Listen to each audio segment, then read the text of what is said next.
နောက်ထပ်တစ်ဖက်ချိန်လိုက်ရအောင်ကိုရတဲ့လောက်ပဲတောင်းမယ်နော်ဒီဘက်ကိုတော့ကေအစုံထိရတဲ့ဟာကိုသွားလိုက်ရအောင်ဘယ်ချီမလေးကိုလမ်းကင်လိုက်တယ်ဘယ်တောင်လေးကိုကွေးလိုက်တယ်တောင်ကွေးတဲ့အခါမှာခြေထောက်ရဲ့အနောက်ကိုချလို့ရတယ်လို့ခြေထောက်ရဲ့အရှေ့ကိုလည်းချလို့ရတယ်ဒီဘက်တစ်ချမ်းလုံးကိုတော့အားလျှော့ထားမယ်နော်ညာလက်လေးအပေါ်ဆန်းပြီးတော့ထုတ်လိုက်တယ်ရှုသွင်းမယ်ရှုထုတ်တယ်ကိုယ့်ရဲ့ခန္ဓာကိုယ်လေးကတပေါင်းတသားလေးဖြစ်နေပါစေ1 2 3 4 5 6 7 8 9 10ခါလေးကိုအသားလေးပြန်ပတ်တယ်လက်လေးတွေကိုပခုံးနဲ့တဒန်းနဲ့ဆန်ထုတ်လိုက်တယ်ညာလက်ချမ်းပေါ်မှာချညာတောင်လေးကိုချဘဲလက်လေးကိုလက်မောင်းနဲ့ရွယ်တသားနဲ့ဆန်ထုတ်မယ်ညလုံးလေးတွေအပေါ်မျက်နှာချက်လေးကိုကြည့်မယ်ဘဲချီပြားလေးကိုအသားလေးဖိချလိုက်တယ်ရှုသွင်းမယ်ရှုထုတ်တယ်နောက်တစ်ခါလေရှုမယ်ရှုထုတ်တယ်1 2 3 4 5 6 7 8 9 10ခန္ဓာကိုယ်လေးကိုအသာလေးပြန်ပတ်လိုက်မယ်ပြီးရင်ခြေထောက်လေးတွေတစ်ဖက်စလုံးကိုဆင်လိုက်ရအောင်နော်ကိုယ်နိုင်တော့ပဲသွားပါဒီလောက်ကြီးထိရရမယ်လို့မဆိုလို့ဘူးအစာပိုင်းသမားတွေဆိုရင်ဒီလောက်လေးပဲရတယ်ဆိုရင်လည်းဒီလောက်လေးပဲသွားမယ်နော်ဒါပေမဲ့ခုနကဒီပြောခဲ့သလိုပဲခြေခဏလေးနဲ့ခြေသပုံနဲ့တော့တသားတဲ့အနေထားလေးဖြစ်နေရမယ်ခြေထောက်လေးတွေဘေးပဲညာကိုဆန်ထုတ်လိုက်တယ်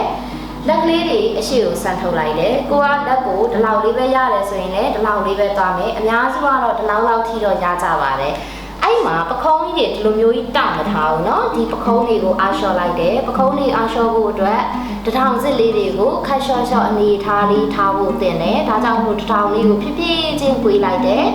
ဒီအနေထားမှာလည်းဒီလိုပဲအန်ကြီးတွေကျိတ်ပြီးတော့အသက်တွေအောက်မထားဘူးเนาะရှုသွင်းမယ်ရှုထုတ်တယ်ကိုယ့်ရဲ့မျက်နှာကိုအတတ်နိုင်ဆုံးပြုံးပြုံးလေးထား1 2 3တဖြည်းဖြည်းနဲ့အောက်ကိုဆင်းသွားရအောင်4 5 6 7ဒီနေထားထိနိုင်တဲ့သူကတော့လက်တွေကိုရှေ့ကိုတစုံထိဆန့်ထုတ်လိုက်မယ်1ပိုင်းလေးနဲ့ကြမ်းပြင်လေးနဲ့ကပ်လိုက်တယ်မေးစီလေးနဲ့ကြမ်းပြင်လေးနဲ့ကပ်လိုက်တယ်လက်လေးတွေကိုရှေ့ကိုဆန့်ပြီးတော့ထုတ်ထားတယ်တင်မလေးတွေကိုအနောက်ကိုတွန်းပို့လိုက်တယ်ပခုံးတွေကိုရှေ့ကိုဆန့်ပြီးတော့ထုတ်လိုက်တယ်ဒီနေထားလေးမှာလည်း10စက္ကန့်လောက်နေလိုက်ရအောင်နော်ရှုသွင်းမယ်ရှုထုတ်တယ်အမျိုးသမီးတွေအများဆုံးလေ့ကျင့်သင့်တဲ့လေ့ကျင့်စဉ်ဖြစ်ပါတယ်1 2 3 4 5 6 7 8 9 10ပြန်သိမ်းတဲ့အခါမှာလက်ကလေးကိုဖြင်းချင်းစွာနဲ့ပဲအနောက်ကိုဖြည်းဖြည်းချင်းလာပြီးတော့ပြန်သိမ်းလိုက်ရအောင်ဟုတ်ပြီဒီ position လေးကိုလည်းတစ်ကြော့နှစ်ကြော့သုံးကြော့လောက်ထိလေ့ကျင့်သင့်တယ်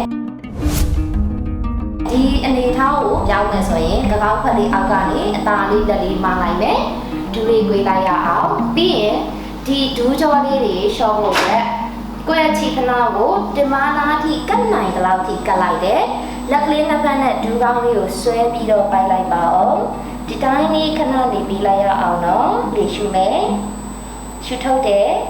နောက်တစ်ခါရှုသွင်းမယ်ရှုထုတ်တယ်5 4 3 2 1ဒီလောက်ဆိုရင်ဒူးကြောလေးတွေလည်းရောလာပြီဆိုတော့နောက်ထပ် position လေးတစ်ခုပြောင်းလိုက်ရအောင်ဒီလောက်ဆိုရင်ဒူးကြောလေးတွေလည်းရောလာပြီဆိုတော့နောက်ထပ် position လေးတစ်ခုပြောင်းလိုက်ရအောင်ကျက်မြက်လေးပေါ်မှာလေးဘက်လေးထားပါအောင်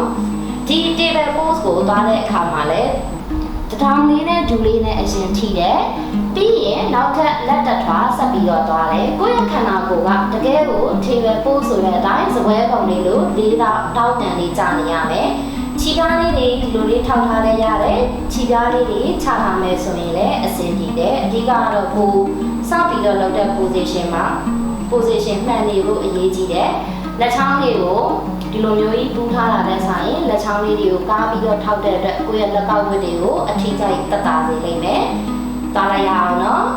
ရှုတဲ့နေနဲ့တူခါးလေးကိုကော်လိုက်တယ်ခေါင်းလေးကိုရာသလောက်မော့ပေးမယ်ဒီနေရာလေးမှာလည်းအသက်ရှူမယ်ကိုယ့်ရဲ့ဝမ်းမိုင်းလေးကိုဆွဲချက်ထားလိုက်တယ်ရှုသွင်းမယ်ရှုထုတ်တယ်နောက်တစ်ခါရှုမယ်ရှုထုတ်လိုက်တယ်နောက်တစ်ခါလေးကိုရှုမယ်ရှုထုတ်တယ်နောက်တစ်ခါရှုသွင်းမယ်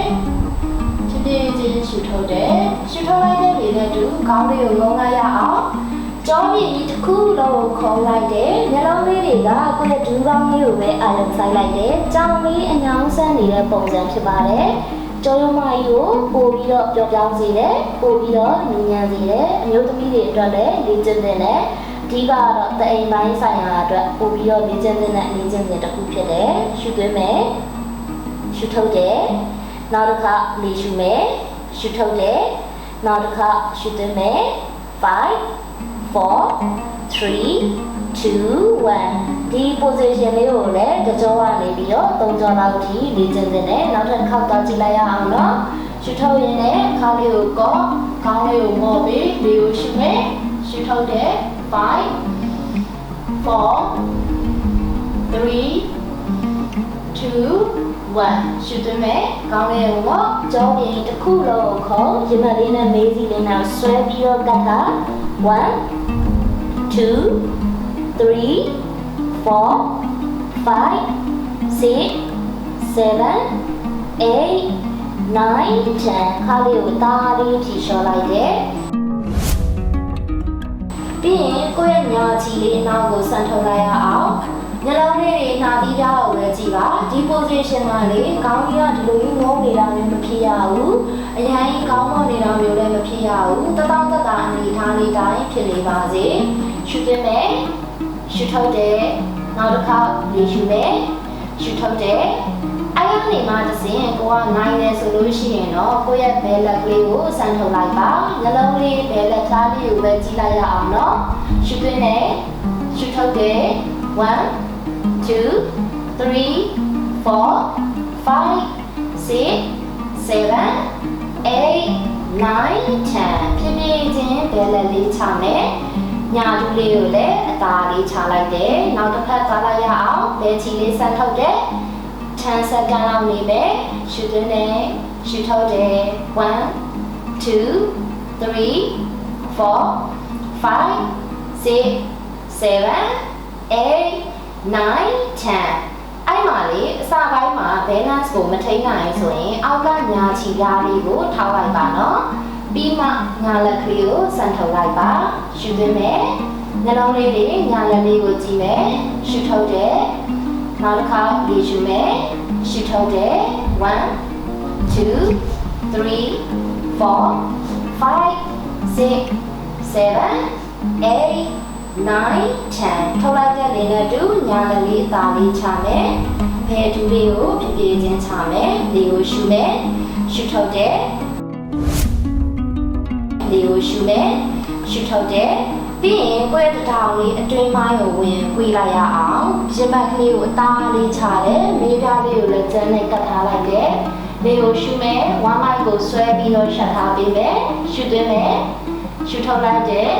နောက်တစ်ခါလေးရှုမယ်ရှုထုတ်တယ်ရှုထုတ်ရင်းနဲ့ပဲခါလေးကောခေါင်းလေးကိုအသားလေးမော်လိုက်မယ် cobra pose လေးကိုရှုပါရှုထုတ်တယ်နောက်တစ်ခါရှုသွင်းမယ်မရောက်မှာအစီအများကြီးရှိတဲ့သူတွေဒီလေ့ကျင့်စဉ်ကိုလေ့ကျင့်လို့ရတယ်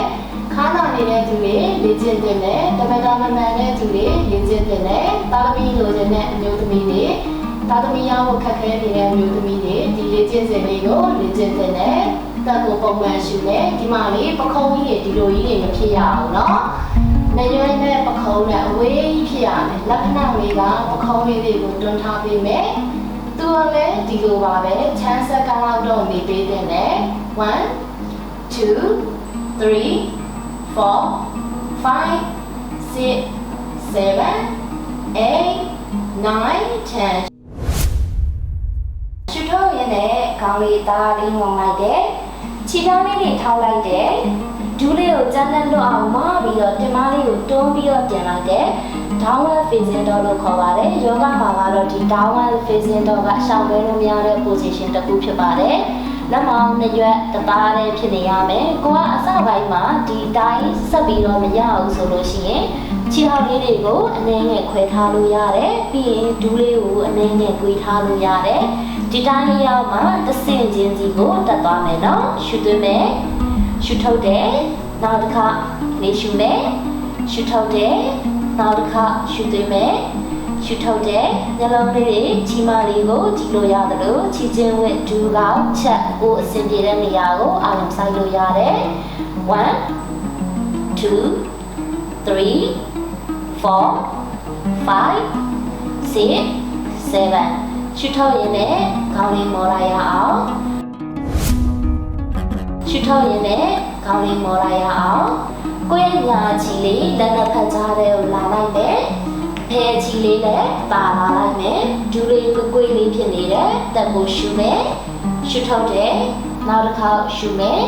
ရှုထုတ်ရင်လည်းကိုယ့်ရဲ့ညာလက်လေးအပေါ်ဆန်ထုတ်လိုက်တယ်ညလုံးနဲ့ဆန်ထုတ်ထားတဲ့ညာလက်ကိုကြည့်မယ်အပေါ်ပိုင်းတကြောလုံးအတွက်ခါကြောလေးတွေပါလာတဲ့အထိဆွဲဆန်ပေးပါ1 2 3 4 5 6 7ရှုထုတ်ရင်လည်းပဲဖြည်းဖြည်းချင်းလက်ကလေးပြန်သိမ့်မယ်နောက်တစ်ဖက်သွားလိုက်ရအောင်ရေရှုမယ်ရှုထုတ်တယ်နောက်တစ်ခါရှုသွင်းမယ်ရှုထုတ်တယ်1 2 3 4 5 6 7 8 9 10ထုတ်လိုက်တဲ့အနေနဲ့တူလက်ကလေးကိုဖြည်းဖြည်းချင်းပြန်ချလိုက်တယ်လေကိုရှုမယ်လေကိုရှုမယ်ရှုထုတ်ရင်လည်းကိုယ်ရတဲ့နေကောင်းထပ်ကိုစမ်းပြီးတော့ထုတ်လိုက်တယ်ဝမ်းမိုက်ကိုဆွဲရှက်ထားမယ်ပေါင်ချက်သားလေးကိုညှစ်ထားမယ်ပြင်မချက်သားလေးတွေကိုညှစ်ထားမယ်မျက်လုံးလေးတွေရှေ့တက်အောင်ပဲကြည့်မယ်ချဲဖို့ဒါမှမဟုတ်ရင်ကလထိုင်ဖို့လေရှုမယ်ရှုထုတ်တယ်1 2 3 4 5 6 7 8 9 10ရှုထုတ်ရင်လည်းပဲလက်လေးတွေကိုတားပြီးပြန်ချလိုက်တယ်တက်ရှုမယ်ပြီးရင်ကိုယ့်ရဲ့ညာခြေနောက်ကိုလှမ်းချေးနှမ်းတယ်ဘယ်ခြေနောက်ကိုလှမ်းချေးနှမ်းတယ်ခမလေးရှေ့ကိုတွန်းတယ်ညလုံးလေးတွေကထားအနားစားလေးကိုကြည်လိုက်ရအောင်ဝမ်းပိုက်လေးကိုညှစ်ထားပလန့်ပို့ချဖြစ်ပါတယ်ရှုသွင်းမယ်ရှုထုတ်တယ်နောက်တစ်ခါပြီးရှုမယ်ရှုထုတ်တယ်1 2 3 4 5 6 7 8 9 10ဒူးလေးအသာချတထောင်လေးကိုရင်မလေးချ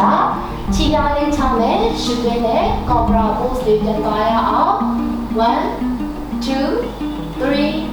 4 5 6 7 8 9 10ရှုထုတ်လိုက်တဲ့လေးနဲ့တူခေါင်းလေးငုံမယ်ဖြည်းဖြည်းချင်းဒူးလေးကိုခြေနှောက်လေးပေါ်မှာအသားလေးထိုင်ချလက်ကလေးတွေရှေ့ကိုဆန်တက်ရအောင်လေရှုပါညဘက်အိမ်မပြောတဲ့သူတွေဒီ position လေးကိုလေ့ကျင့်သင့်တယ်ညနာအရေးပြားတွေမွေးချောင်းနေတဲ့သူတွေဒီ position လေးကိုလေ့ကျင့်သင့်တယ်ရှုသွင်းမယ်ရှုထုတ်တယ်နောက်တစ်ခါရှုမယ်ရှုထုတ်တယ်နောက်တစ်ခါရှုသွင်းမယ်ရှုထုတ်တယ်5 4 3 2 1ရှုတဲ့နေနဲ့တူလက်ကလေးတွေကိုလက်မောင်းနဲ့ရွက်အသားလေးဖြစ်အောင်ဆန်ထုတ်လိုက်တယ်ရှုထုတ်ရင်းနဲ့လက်လေးကိုပြားလေးဝိုင်းပြီးတော့ချလိုက်ရအောင်သက်ရှုထုတ်တယ်နောက်တစ်ခါအလေးကိုရှုမယ်ရှုထုတ်တယ်ဒီမိနစ်အတွက်ယောဂလေ့ကျင့်စဉ်ကတော့ဒီလောက်ပဲဖြစ်ပါတယ်ရှင်အားလုံးလည်းစိတ်ချမ်းသာခြင်းကိုယ်ကျန်းမာခြင်းနဲ့ပြည့်စုံပါစေ